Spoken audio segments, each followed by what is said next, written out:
G'day Todd, Charles here. It's been a while since we connected back in March last year to chat about all things growth and e-commerce. I've been following you on the socials and the progress is looking really impressive. Look, I know now it's winter, one of your key periods along with November, December, end of the year. But I really think we could partner together to create some magic growth. Since we spoke last, we've managed to nail some success with a couple of clients, multiple months of double-digit new customer growth, plus lower CAC. I can send you the report. And accordingly, been able to expand the team. So now we've got capability across Meta, Google, TikTok, creative strategy, email, lifecycle, including onshore and offshore cost-effective resources. And I reckon we could really add value to Wizard Fire Pits. So accordingly, I've used a range of free tools to analyze Wizard Fire Pits Australia with a little bit across NZ and UK, but mainly focused on Australia, trawling through 500 different data points across 16 free research tools. And what we've created is 80 growth initiatives set and prioritized, including a 90-day roadmap. Let's have a look. I shared this deck with the team earlier today and everyone's really excited. Wizard, good brand, good product, good reviews, good rating, good technical foundations, for example, local delivery with 3PL. These ingredients are really a strong baseline for great growth. What we did realize though, that in Australia at least, there are definitely some fundamentals which we would approach as priorities. First one being on mobile compared to desktop, we're only ranking for 9 keywords versus 255 on desktop. And with a lot of the traffic coming through initially from mobile, across both Meta and Google, that is something that we'd want to tackle pretty quickly. Also, if you look at straight browser Google, type in smokeless fire pit, we see Wizard's got the out of stock product in position 1, which is problematic. Also, as the guys were reviewing and exploring, what we found that, Trustpilot product review, Google Australia reviews, no reviews, really strong reviews and content on site, but nothing off site that is critical for that, customer journey. We also had a look at Meta and, we're really deep into Meta. That was the key catalyst for those growth case studies that I touched on earlier. We couldn't see too much in terms of like Andromeda optimized creative in there.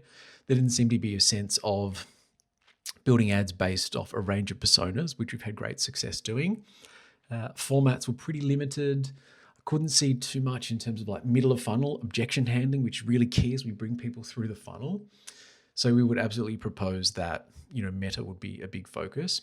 In fact, looking at that UK partnership, I couldn't see that as an ad. Many of our clients, normally they're around 30% of their revenue or new customers from Meta coming from those partnerships. And that number's just been increasing over the last couple of years. So we would see us getting deep with you and building a robust Meta strategy together. So we analyzed 500 rows of data. We've identified 80 growth initiatives. And here are the top 13 that we think are going to have the biggest impact in the shortest period of time. We've got the Google product switch. That's an easy one. We've got the title tag change and update to boost our ranking for smokeless fire pits from 2 back to 1. Deploying a test Google campaign, whether it's search or PMax, to capture fire pit in Australia more broadly. Would be sensible, for example, using cost per customer acquisition tied to the business's blended CAC or unit economics would be sensible there. And then pretty quickly, we would jump into Meta because that's really going to be the high leverage platform for growth. Straight away, we see some immediate opportunities deploying that UK partnership, recutting the founder content, developing middle of funnel to handle those objections. But moreover, what we would do really quickly is have an Andromeda workshop with you and the team and really bring all of our capability and all of our experience to ultimately roll out a full paid strategy all the way through to persona profiles, scripts, full detail. Over the next 2 slides, we'll see the roadmap, which is split over 3 time horizons, week 1 to 2 for the quick wins, 30 days where we're remedying and building and scaling the engine, and then days 30 through to 90 where we compound growth and own the category. There's a range of initiatives in here, some 46 odd. So I'm not going to go through all of them, but I think it's important to point out that what we've got sitting behind this is a spreadsheet with the data point, the analysis, and how each component should be approached in terms of remedy and scale and growth.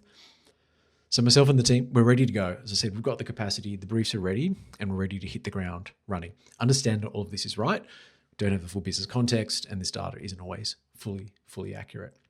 But I did want to touch on a couple on this slide in particular.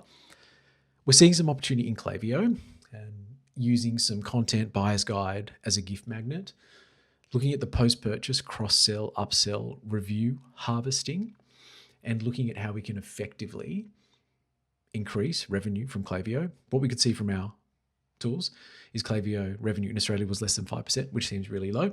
So that means we'd be wanting to shine a light on that. All right, part 2 of the quick wins. There are a couple of things I want to call out here that are impactful and again, fully backed by data. We can see that there's some image size, page load, and broken code issues on site that we definitely need to solve to be optimized, not only for performance and usability, but also for ranking from an SEO perspective.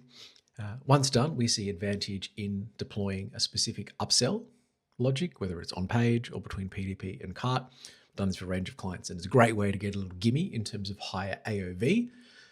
With our AI tools, we essentially trawl the whole internet, and what we found was the number one objection in AU is deck safety. Is this product going to impact my deck? Great news, it's not. We've got the solution, we've got the deck protector, but we don't have content on there, articles, page content, nor like a middle of funnel ad that handles that objection, which no doubt people have. As we look down the list, from a creative perspective, given what we can tell from velocity of creative deployment and creative diversity, you're probably having some creative fatigue, which we absolutely need to handle really quickly by some new creative, re-edits, new hooks, versioning, persona-specific ads. We think we can do that pretty quickly. As we look down, the last thing I want to touch on is quite interesting. So what I feel like I'm seeing since we've been doing this research is Bunnings, Mimosa, Anaconda, a lot of those like price fighter brands seem to be fighting really hard in the market. And it reminds me of Barbecues Galore, where there was Weber and then there was Ziegler and Brown, or Ziggy as it's rebranded to now. Ziggy was a far superior product, and we're trying to compete with Weber and kind of tell that story. So I recall a range of different plays that we did across ads, content, specific landing pages, ad copy. So we also see some opportunity there to target those searches and that demand for those competitive products and have a conversation around Wizard being superior. With the first 2 weeks quick wins out of the way, we're now on to the back half of month 1, which is about building the engine. Sitting above this is a strong sense of business and commercial understanding. Knowing things like margin, net contribution margin, profitability by region, by product is really key for us to build the proper growth program, focusing on the right products in the right regions. So here are some examples at a channel level that we've surfaced that we think will be important as part of this next phase. From an SEO perspective, it's really about getting more mature and more fluent, improving destinations based on URLs, improving our authority, doing some backlinking, because at the moment we don't have too many referring domains, and that's one of the key things pegging us down from a visibility perspective. From a Google perspective, we see a big piece around competitive, so making sure that we're jumping in when there's that critical search for smokeless fire pits. We also see it being really key to focus on the right product in the right region across Google. We've recently done this for a supplement brand and got some very great contribution margin improvements in there. Of course, meta is going to be a big consistent theme, because with a lot of these fixed and humming, then meta is going to be the highest leverage channel, and creative strategy, the highest leverage activity. So you can see there's a range of initiatives that we imagine would be really key within the first 30 days. Email, maybe loyalty, maybe gifting. We definitely want to look at affiliates. We notice you got GoF Pro in there. We just want to make sure that there's nothing funky happening in there, giving away too much margin. Content and AI. So we looked at your performance on ChatGPT as a litmus for general AI. And the good news is, I'll share the report. Performance is good, ranking is good, and your authority there is strong, but there's pretty substantial upside. So we've found some niches that we can create content for that's going to really amplify our visibility across ChatGPT Australia. So there's camping, comparison, maintenance guides. This content all is in demand on ChatGPT, and we've got a lot of it. So, we propose pulling it together, putting in our brand, and then using it for visibility and conversion. As we move into the third and final phase, which is compounding and owning the category, a couple of key things I think are really going to be important. First one's going to be meta ads and doing that at scale. As a brand leader in this category with a really great innovative product, we're going to have to be manufacturing demand and really going further up at the top of funnel, which is going to be creative strategy, and partnerships. That's going to be key. And also working out how and where do we want to play from a positioning and a competition perspective. Thanks for your time, Todd. The team and I, we really enjoyed putting together this presentation, crunching the numbers and finding potential growth paths. As you might know from me, a lot of brand experience, $500 million in revenue delivered over the last 15 years, 50 brands.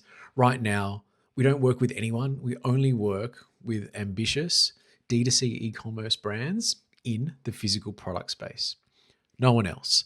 So we reckon that we could be a really great partner for your next phase of growth. So we're ready to start now. My contact details are there. Any questions and we can help out in any way, let me know. Thanks, Todd.